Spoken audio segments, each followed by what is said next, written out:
polarizado por conta da Guerra Fria, na década de 60, o Chile era a Suíça da América Latina. Quando Pinochet entra no poder, os chilenos presenciam a ditadura civil-militar mais perversa. Pinochet sai, a democracia entra, começa uma bonança econômica que não se sustenta até os dias de hoje. Vamos conversar sobre o Chile? Se inscreve no canal, ativa o sininho, deixa o seu like, compartilha com os amigos. Vamos conversar? Chile, que na língua indígena significa terra do fim do mundo. Lá naquele lugar, tinha um povo mapuche que resistiu às investidas espanholas durante 3 séculos. Até ficar conhecido por suas riquezas naturais, acontece somente no século XIX, foi ponto militar e estratégico para os espanhóis que tentavam preservar o Peru das investidas piratas. As riquezas do Peru que garantiam o sucesso da realeza madrilenha. Se o Brasil é conhecido pelo mito da mistura racial, no Chile, o mito que impera por lá é a afirmação de uma nação homogênea, fruto da fusão de 2 etnias guerreiras, os mapuches e os espanhóis. Apesar de eu ter te dado um panorama da história do Chile, eu acredito que o século XX é o que mais nos interessa para explicar os dias de hoje. E acho que a gente pode começar aí por Salvador Allende, que entra em 1970. Salvador Allende governou o Chile de 70 a 73. Era um médico social-democrata que tentou implantar no Chile uma espécie de socialismo pela via democrática. Essa experiência ficou conhecida como a Via Chilena ou Experiência Chilena.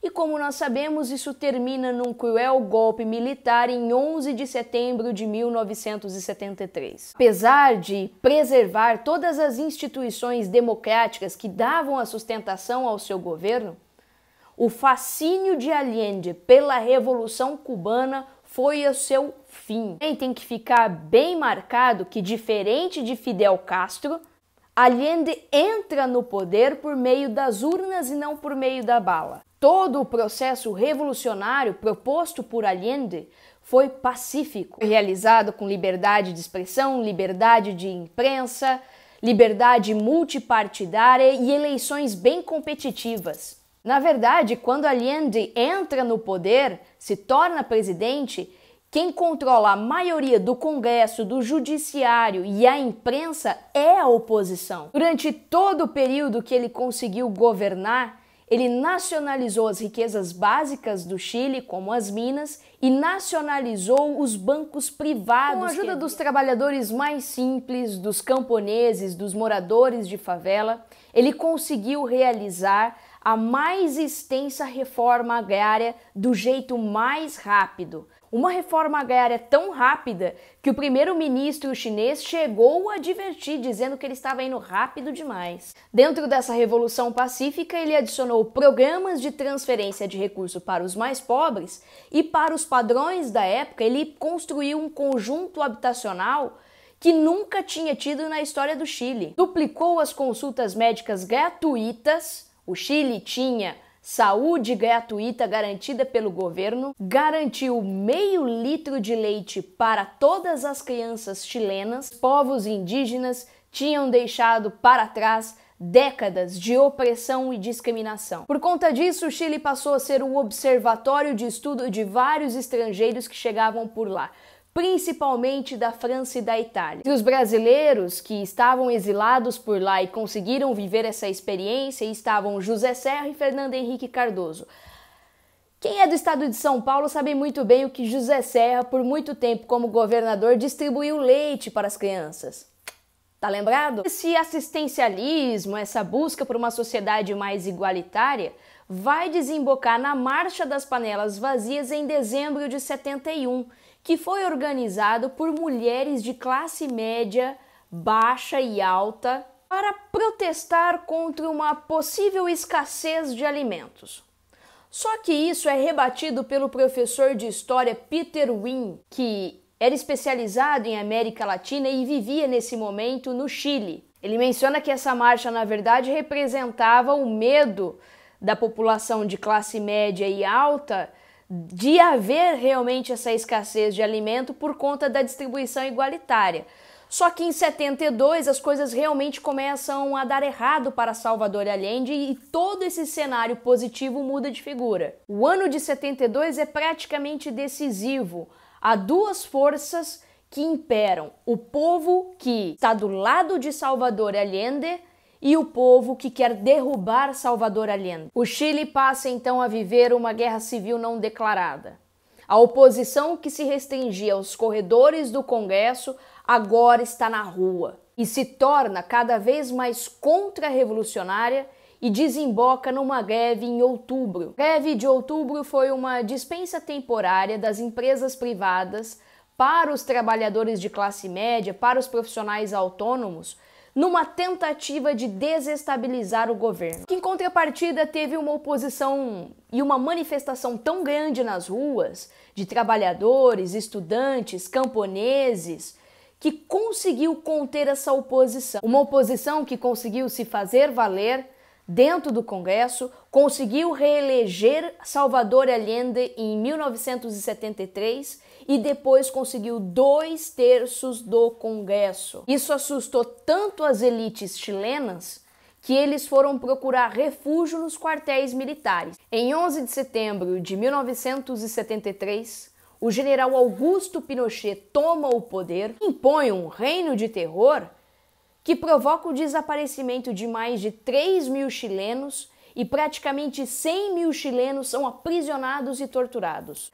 Nesse período, Pinochet coordena uma operação de inteligência chamada Cóndor, que reúne todos os países de ultradireita do Cone Sul, inclui Brasil, Paraguai, Uruguai, Chile, Argentina, e estabelece uma guerra velada e uma perseguição para qualquer esquerdista que tente se esconder em algum desses países. Estimativas menos conservadoras apontam que essa operação deixou um saldo de 50.000 mortos, 30.000 desaparecidos e 400.000 presos.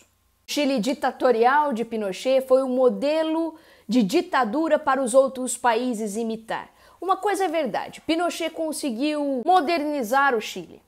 Ele privatizou tudo que o Allende havia nacionalizado e privatizou inclusive as aposentadorias, a educação e a saúde. O grupo de economistas comumente conhecido como Chicago Boys foram os principais responsáveis por essa modernização, privatização, que transformou o mercado no regulador da economia e da sociedade. Estilo de fazer política liberal com uma ditadura conduziu o Chile à pior crise política e econômica dos anos 80 e um aumento de 45% da pobreza.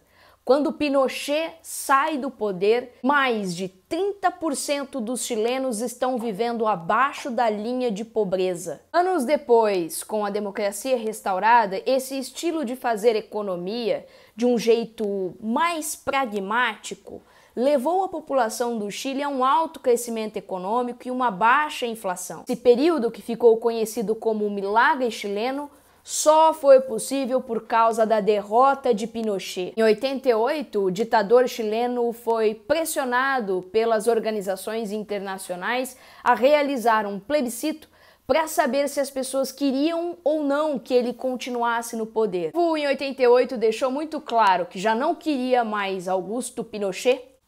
A democracia é restabelecida, uma espécie de governo de coalizão de centro-esquerda que ficou conhecido como Concertação.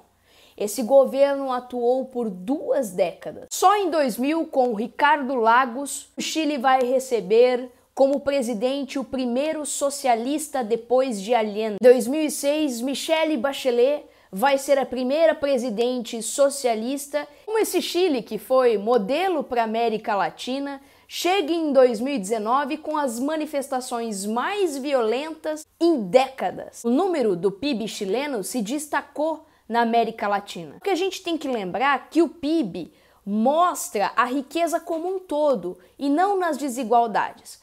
Quer um exemplo? Que você é um grande banqueiro e me convida para um coquetel na sua casa. Bom, eu sou uma reles professora, eu ganho salário de professor. E você, banqueiro, tem amigos banqueiros. Chego eu na sua casa, tá aquele monte de gente cheia da grana. Se somar toda a renda ali e dividir por cabeça, no final das contas, eu também vou ser uma milionária. E quando vocês fizerem uma análise mais detalhada das contas bancárias, vai ver que, né, não tem como o professor ser milionário. Entende agora a situação que o Chile vive? Então, o produto interno bruto é uma riqueza gerada que não é redistribuída para a população. Pensa um pouquinho. O modelo de aposentadoria chileno é privado, então você tem que dispor de uma parte do seu salário para pagar a sua aposentadoria. E isso, no final das contas, vai te render 60% se você pagar todos os anos certinho. Como educação e saúde são privatizadas, imagine que nesse meio do caminho aconteçam alguns tropeços e você deixe de pagar para socorrer o lado da saúde ou para pagar a educação de algum filho que não estava lá no esquema. No final das contas, isso tudo acaba equivalendo a uma aposentadoria que vale menos de 60% do salário mínimo. Entende o desespero da população chilena? Os protestos do Chile começam no dia 6 de outubro, quando o presidente Sebastián Piñera aumenta em 30 pesos, o equivalente a 20 centavos, o transporte público. A população chilena mais pobre gasta em média 30% do que ganha só em transporte público, enquanto a população classe média e alta gastam apenas 2% com transporte. O protesto, que começa com uma resposta ao aumento da tarifa do transporte público, deixa de ser só uma manifestação de estudantes e toma pessoas do país inteiro. Quando Sebastián Piñera recua, já é tarde demais, porque eles já estão na rua não mais protestando pelos 30 pesos de aumento de tarifa, mas sim por um modelo político e econômico que não corresponde aos anseios da população. Eu vou deixar para vocês uma dica de 2 obras de arte cinematográficas que eu acho que casam muito bem. Uma refere-se ao período de Salvador Allende, as políticas socialistas dele, que é o Machuca. O filme é o No, que tem como sua estrela maior Gael García Bernal. Trata-se da época do referendo Augusto Pinochet, se o povo queria que ele continuasse ou não. Deixa no final uma mensagem de esperança muito bonita, de que o amor e a alegria sempre vão imperar.